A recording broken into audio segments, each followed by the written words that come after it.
TDP అధినేత చంద్రబాబు కుప్పం నుంచి వరుసగా 7 సార్లు గెలుపొందారు. వచ్చే ఎన్నికల్లో కూడా ఆయన అక్కడి నుంచే పోటీ చేయనున్నారు. ఈ సమయంలో నారా భువనేశ్వరి కుప్పం వేదికగా చేసిన వ్యాఖ్యలు వైరల్ అవుతున్నాయి. చంద్రబాబుకు కుప్పంలో రెస్ట్ ఇచ్చి తాను పోటీ చేయాలని అనుకుంటున్నట్లు ఆమె పేర్కొన్నారు.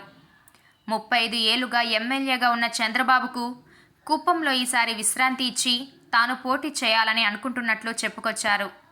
దీంతో వెంటనే కార్యకర్తలు, మహిళల నుంచి హర్షాతిరేకలు వ్యక్తమయ్యాయి.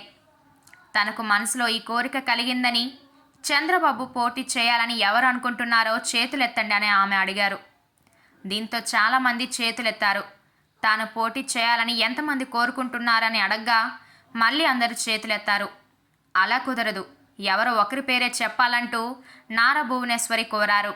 అయితే ఇది తాను సరదాగానే అంటున్నానని చెప్పారు. ప్రస్తుతం తాను చాలా హ్యాపీగా ఉన్నానని, రాజకీయాలకు తాను దూరంగా ఉంటానంటూ భువనేశ్వరి స్పష్టం చేశారు. ఎప్పుడూ సీరియస్ మ్యాటర్సే కాదు, అప్పుడప్పుడు సరదాగా మాట్లాడుకోవాలని వ్యాఖ్యానించారు.